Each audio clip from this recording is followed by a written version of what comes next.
శ్రావణ మాసం ఆఖరి శనివారం పర్వదినం సందర్భంగా వక్లామాత అమ్మవారికి తిరుపతి నగర సంకీర్తన మండలి సభ్యులు రాయలసీమ రంగస్థలి చైర్మన్ గుండాల గోపీనాథ్ రెడ్డి ఆధ్వర్యంలో పసుపు కుంకుమ చీర పళ్లతో అమ్మవారికి సారెను సమర్పించారు. ప్రతి ఏడాది శ్రావణ మాసంలో అమ్మవారికి పట్టు వస్త్రాలు సారె సమర్పించడం ఆనవాయితీగా వస్తుంది. ఈ సందర్భంగా నగర సంకీర్తన మండలి సభ్యులు గుండాల గోపీనాథ్ రెడ్డి మాట్లాడుతూ సాక్షాత్తు కలియుగ ప్రత్యక్ష దైవం తిరుమల శ్రీ వెంకటేశ్వర స్వామివారి తల్లిగారైన వకుళామాతకు ప్రతి ఏడాదిలాగా ఈ ఏడాది కూడా శ్రావణ మాసం చివరి శనివారం సారెను సమర్పించడం తమకు ఎంతో సంతోషంగా ఉందని తెలిపారు. అమ్మవారి దీవెనలతో ప్రజలందరూ సుఖ సంతోషాలతో ఉండాలని ఆకాంక్షించారు.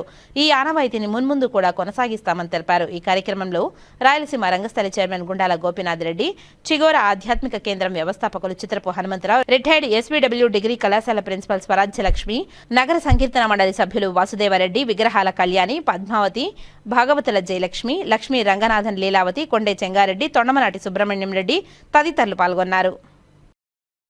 ఓం నమో వెంకటేశాయ.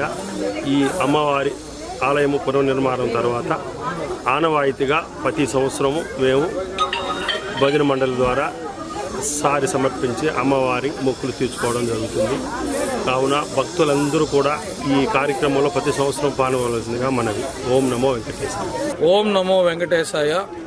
ఈరోజు శ్రావణ మాసం చివరి శనివారము చాలా ప్రసిద్ధి చెందింది. ఈ సందర్భంగా వెంకటేశ్వర స్వామి తల్లిగారైన వకుళామాతని దర్శించుకోవడం, అమ్మవారికి పట్టు వస్త్రాలు సమర్పించడం ప్రతి ఏడు మాకు ఆనవాయితీ శ్రావణ మాసంలో. అదేవిధంగా ఈరోజు రాయలసీమ రంగస్థలి కళాకారులు, అలాగే నగర సంకీర్తన మండలి తిరుపతి కళాకారులు, భక్తులు అందరూ విచ్చేసి భజనలు చేసుకుంటూ అమ్మవారికి పట్టు వస్త్రాలు సమర్పించాము.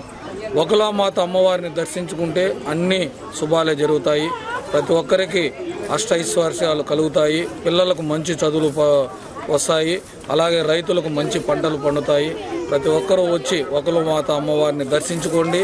అమ్మవారి చల్లని దీవెనలతో మనమందరూ సుఖ సంతోషాలతో ఉండాలని కోరుకుంటూ